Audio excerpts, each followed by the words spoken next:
You know, I was going to do this video last night, but the battery died on me, and also the fact that since I live with family, I don't need them coming into my room and asking what am I doing, or just basically because it is probably, just who they are, and that's how God made them.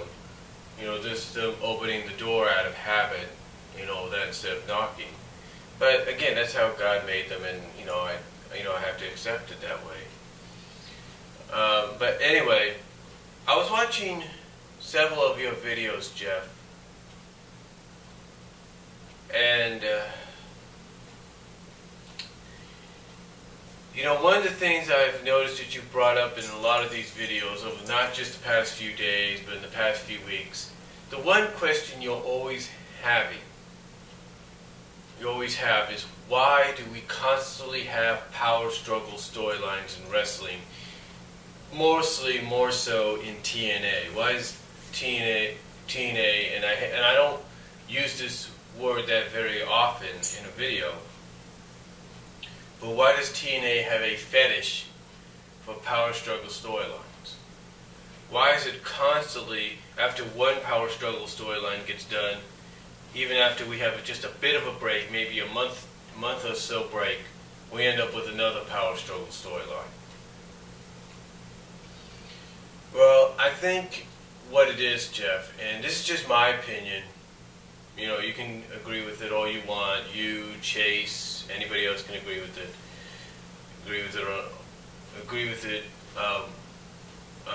if you want or not. But the thing is, Jeff, the reason, in my opinion, TNA constantly gives us these power struggle storylines is they see the success that it's had, not just in WWE, not just in New Japan, and not just in AAA, but they see the success that it's had mostly with the company that they're trying to fill the void of, and that's WCW. That's right. Pretty much they're going by that philosophy that what WCW did became a success, then sooner or later they're going to find a power struggle storyline that's going to be the same way for them. I mean, you can go as far as back. You can go as far back to when they brought in Sports Entertainment Extreme to now, and never, like you say, never once has it seemed that TNA cannot go without doing a power struggle storyline. Either it's a power struggle, either that storyline is front and center, it's a subplot of the main storyline. It seems that they cannot stop doing it.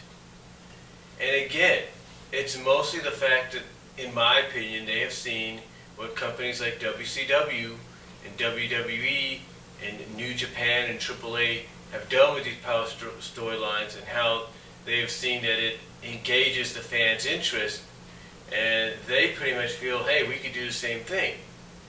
Now, I'm not denying that what they haven't done in the past few weeks hasn't shown them some success on their part when it comes to ratings, but sooner or later, people are going to get tired of this power struggle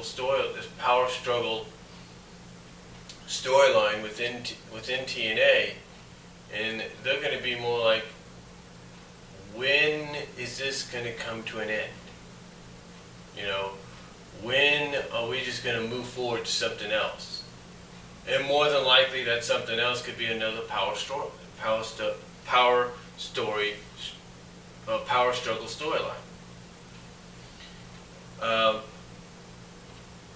Sooner or later, fans are going to be like that, and that's common. I mean, you take a look at fans with the whole authority situation in WWE. It's not much of a power struggle there. Thank God. It's not really that much of a power struggle. Well, in a sense it is, but not really. In a sense it is, but not really, because you don't know whether or not Triple H and Stephanie are heels, tweeners, you don't know. And again, it's not like it's not like what Dixie's doing with her character, if you will. It's not like it's not like they always come. I mean, they are on there. First of all, I will say that they are on there on the shows, but they're not constantly shoved down your throat every segment. They're not constantly shoved down your throat. And the power struggle storyline is not just, basically the power struggle storyline in WWE when it comes to the Authority, from what I've understood, is it's more along the lines of, how do I put this? It's more along the lines of you have a group of individuals like, say, Daniel Bryan, The Miz, Dolph Ziggler. Hold on for a second. There's several superstars and even divas.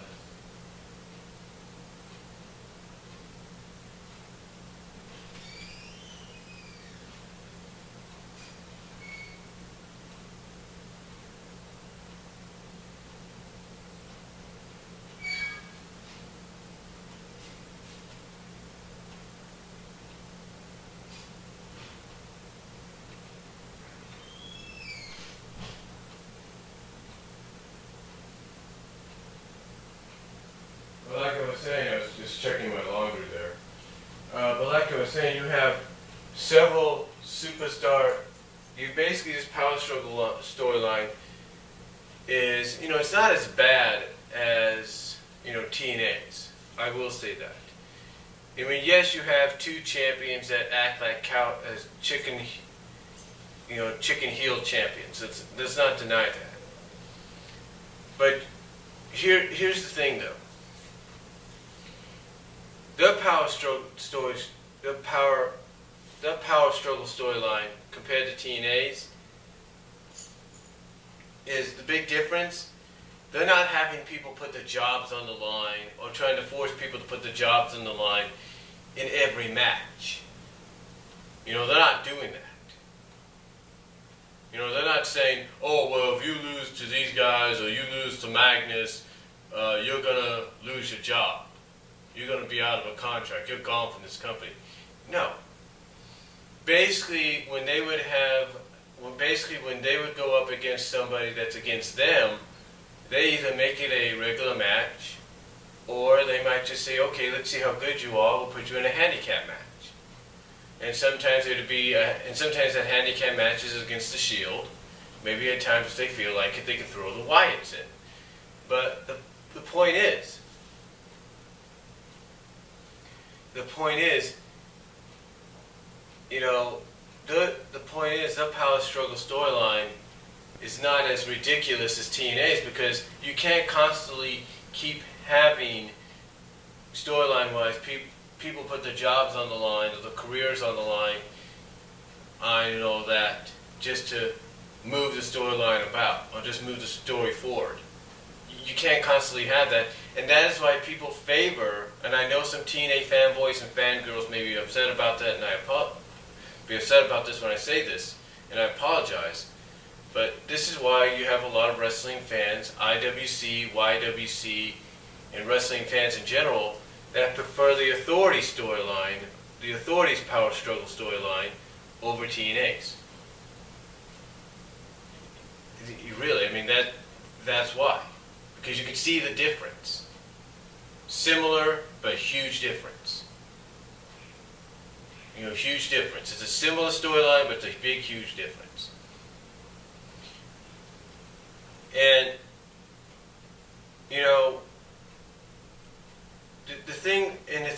the other big difference between WWE and TNA when it comes to power struggle storylines is WWE doesn't do it on a constant basis. They don't. It's not, they don't do it on a constant basis. Now you might say, well, Brian, they've been doing it since July of last year, since the summer of last year. Really?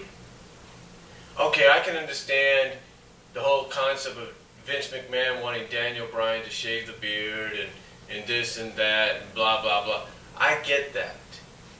I really do. But again, big difference, folks. Big difference. You know what I'm saying? The big difference is it's not constantly shoved down our throats. It's not constantly, manipulated to the point that, let's say, a wrestler's contract could be coming up. Oh, let's put them in a match against so-and-so, and if they lose, the contract is terminated. They're done. It's like, come on, seriously?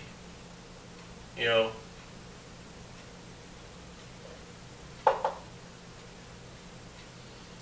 mean, again, come on, seriously? You're going to go in that kind of a direction? It doesn't make sense. I mean, I think Solomonster on his podcast said it best. Dixie Carter's heel persona in the storyline doesn't make any sense.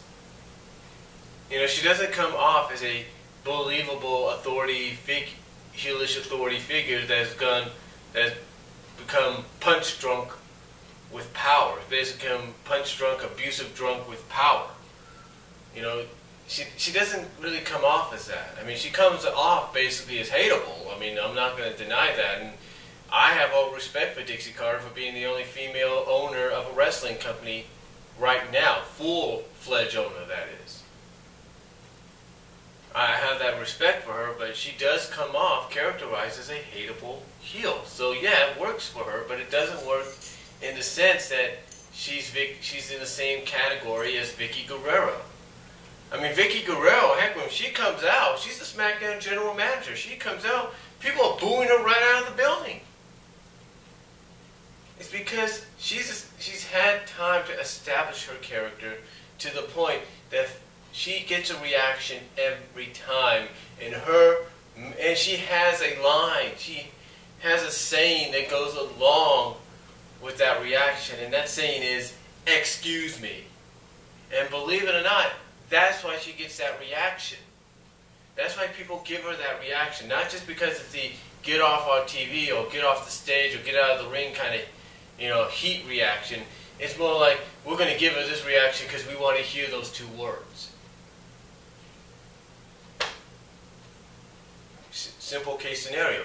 Dixie, she gets a reaction, she gets booed, but that's it. She's trying too hard. She's trying too hard to be something that she's not, and to something she's not good at. That's basically it. And it's kind of ironic that all of a sudden this whole power struggle storyline that they've developed currently in TNA all began around the same time the WWE was starting the Authority storyline. And you're thinking to yourself, here's the opportunity TNA has to finally end the whole power struggle sort of with aces and eights, which has already been dead and in the water before this. But here you have that possibly finally ending, and you're thinking TNA is going to finally have a break to just go and have regular feuds and storylines develop and have some great matches as a result. But yet, TNA can't help themselves, and they got to go with a power struggle storyline, which ironically is around the same time as the Authority one. And here's why they did that. Here's why they did that, is because they're hitching the bandwagons, believe it or not, to the hottest storyline going in wrestling at that time, if not still. And that is Daniel Bryan versus the Authority. So they figure, you know what, we're going to do the same thing, but we're going to do our version of the Summer of Punk. But by doing so, we're going to do our version of the Summer of Punk with Styles. And then here's what's crazy about this, and Jeff, you brought it up perfectly. You have a potentially great storyline, power struggle or not, with AJ's situation. And instead of doing what's right, saying, okay, AJ, here's the contract for whatever, how much you want, blah, blah, blah, you let AJ Styles go. Now, I'm not saying AJ's going to be gone forever. If anything, I think the long shot of his return to TNA is either Lockdown, which is a long shot, or Slammiversary. More than likely, if not Lockdown, you're looking at Slammiversary for AJ to return. Believe me, that's what's going to happen. You can't have an anniversary show of TNA without AJ Styles. But the point is, you have a potentially great plot, in this plot line, in this power struggle storyline, your new power struggle storyline, and yet you can't keep one of the main focuses of that storyline, one of the main participants in that storyline, literally, from a reality standpoint, under contract. And TNA wonders why people can't take them seriously, why people constantly get sick and tired of these power struggle storylines that they constantly do. It's because you don't follow up on them.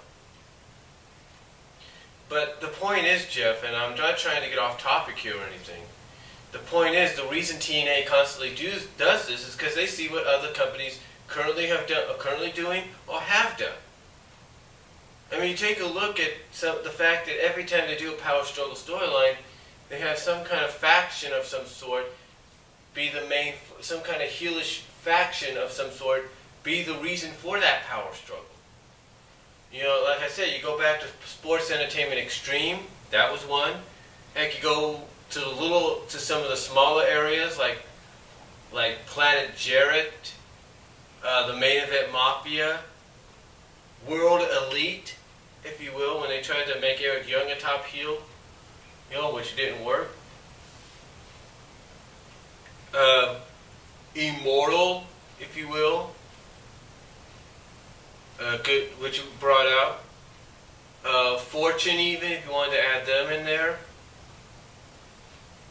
But that didn't last because Fortune became part of TNA's fight against Immortal. Heck, you can even throw in the hardcore guys of EV 2.0, Extreme Violence 2.0, if you will. You can throw them in there if you wanted to in some way as part of a power struggle.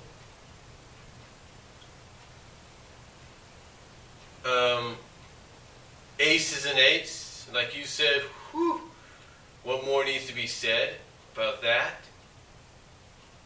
And now, Team Dixie.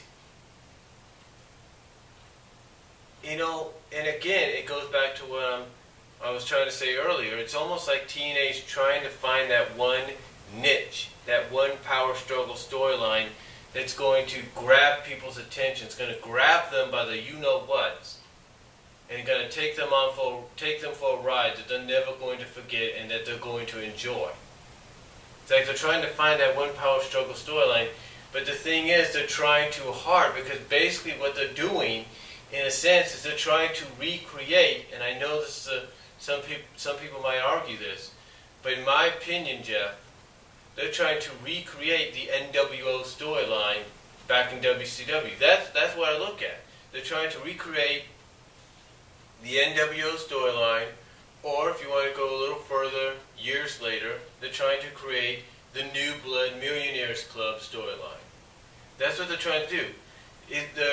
Basically, it's either they're trying to recreate NWO versus WCW, because that's what some of these power struggles seem like at times, or they're trying to recreate the New Blood versus the Millionaires Club.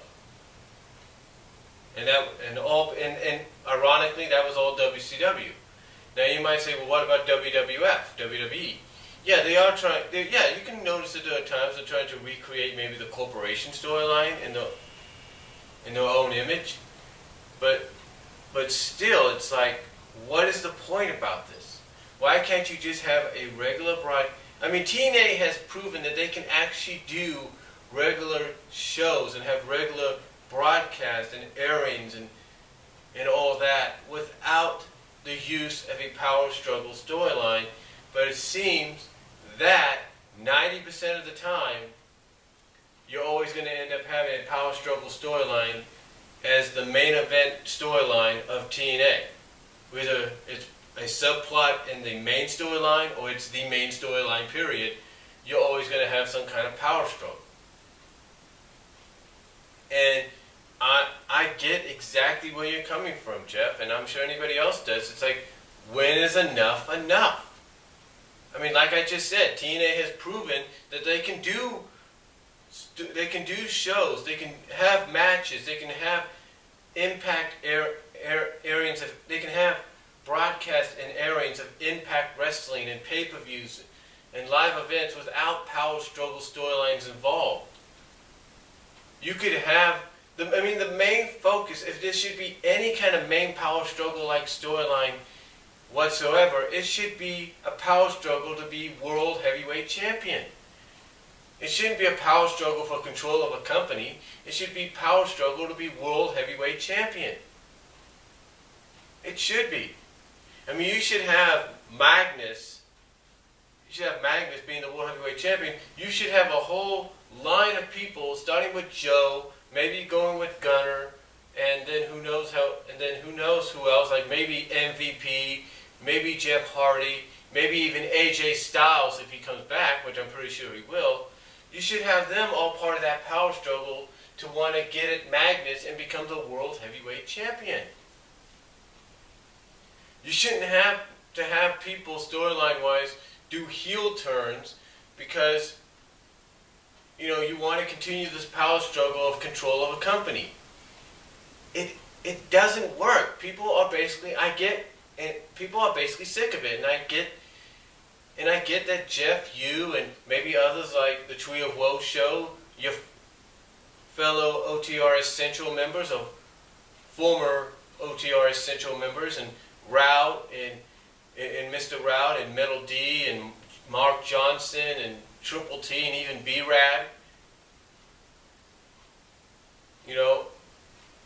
I understand they're all getting sick and tired of this whole situation with these kind of power struggle storylines. They're getting sick and tired of people turning heel because of this and joining up or associating themselves somewhat with the authority, with the corporation figure of the storyline. They're getting sick and tired of it. They're getting sick and tired of it, and like you and like anybody else, and even I admit this, it needs to stop.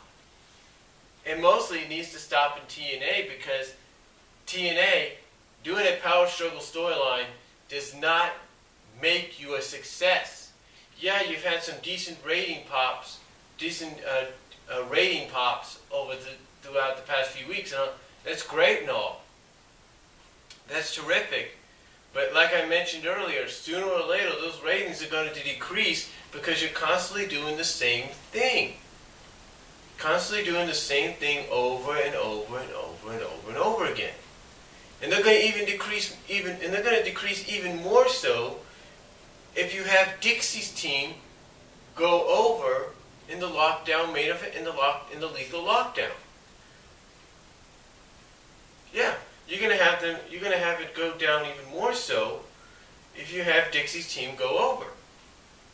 And TNA, you know this. Jeff Siegel, you probably know this better than anybody.